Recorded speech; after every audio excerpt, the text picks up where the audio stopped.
Hi everybody, welcome back to Mando Lessons and welcome to the new studio. My name is Baron Collins Hill. In this week's lesson we're going to work on 3 different ways to play the same tune, give it a couple different feels. We're going to use the tune Coleman's March. It's a classic tune in the key of D. I've already taught the lesson on my website, mandolessons.com. You can also find it here on YouTube. If you haven't learned the tune already, that would be a great place to start and then come back to this video. I put new lessons out every single week here on YouTube and my website, so subscribe if you haven't already. All those lessons are always free, but there are a couple ways to support the channel. I've got a PayPal link in the description. I have a Patreon page where you can get access to lessons a day early, patron-only live streams, and a discount on merch.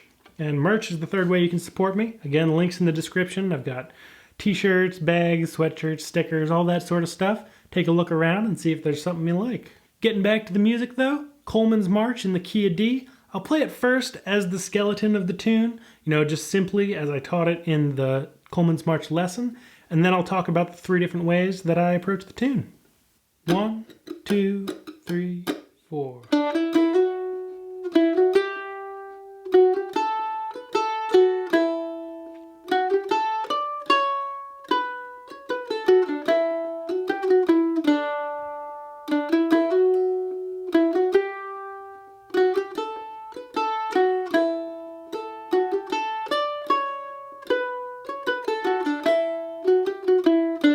B part.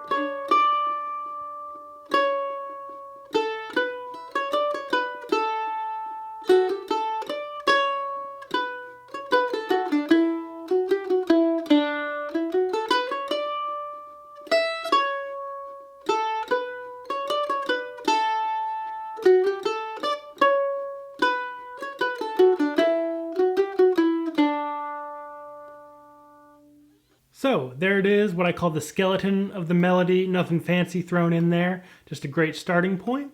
As you can tell, this tune is a great example. It's got a lot of quarter notes, it's got a lot of eighth notes, a nice mix of the two. You can think of them as long notes and short notes. And that really adds to a nice melody in my opinion, versus a tune that's all quarter notes and very slow and plodding, or a tune that's all eighth notes.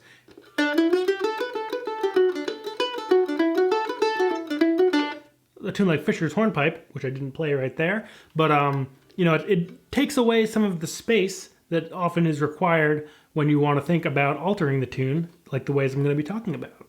So, because this is a nice mix of short and long notes, there's a couple things you can do to it. The first thing I like to do is play it kind of slowly and sweetly and pretty, if you will.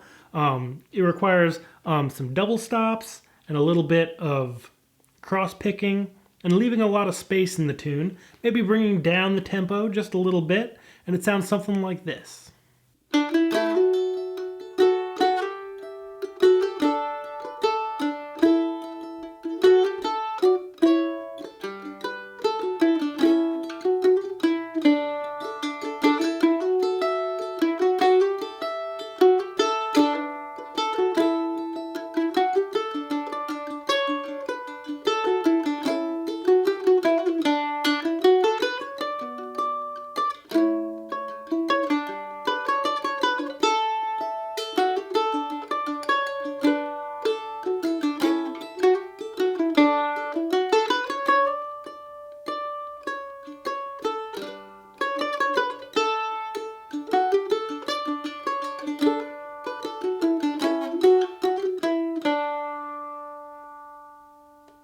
So that's a nice mellow way to play the tune. Another thing you can do is, like I was talking about earlier with those quarter note and eighth note mixtures, you can really take all of the space in the tune and turn it into a tune that's straight eighth notes, straight kind of fast notes like Fisher's Hornpipe, for example, and use a little bit of melodic variation, a little bit of improvisation, and turn it into something like this. 1, 2, 3, 4.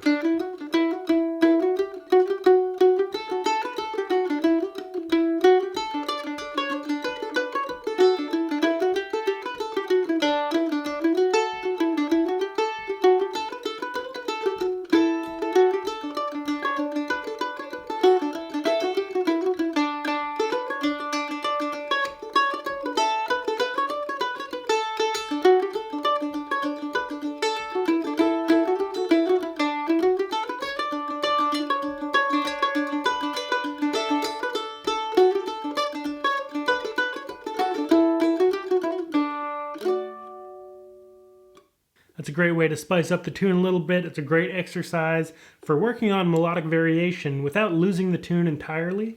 So in my opinion, in that version I just played, you can clearly hear Coleman's March the entire way through. You're not getting so far out into improvisation that you kind of lose the skeleton of the tune to begin with. It's very clearly Coleman's March from the get-go. The third way you can play this tune, and this is a way that I like to play a lot of tunes, it works great for contra dancing, is to play with a lot of double stops, a nice healthy amount of swing, kind of get your right hand moving in that kind of wooga chugga style that I often talk about if you're not new to the channel. And it really kind of adds a lot of energy to the tune. Like I said, it's great for dancing. It really puts some lift into the dancer's feet. Sounds like this. 1, 2, 3, 4.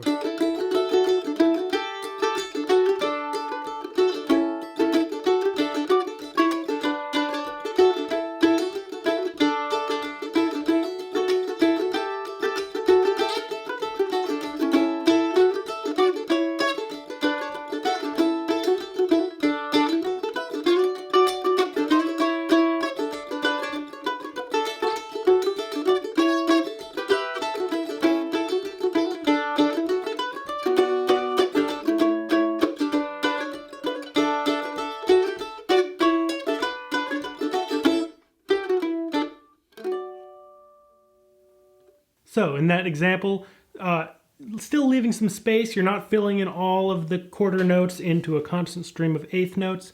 You still have a nice variation of note lengths, but it also, through those double stops and really getting your right hand into a nice kind of motor movement, you add a lot of energy to the tune. If you want to get a little more insight into any of these styles, I recommend checking out the Technique and Fundamentals section of my website.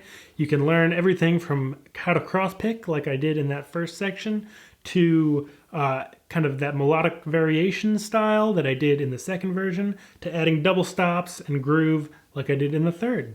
I also have simple to complex and play-along jam lessons coming up in the coming weeks for this tune. So take the tune, play around with it, see what you can come up with. These are not the only 3 ways to play the tune, so I really recommend playing around with it, seeing what fits your ear and your style.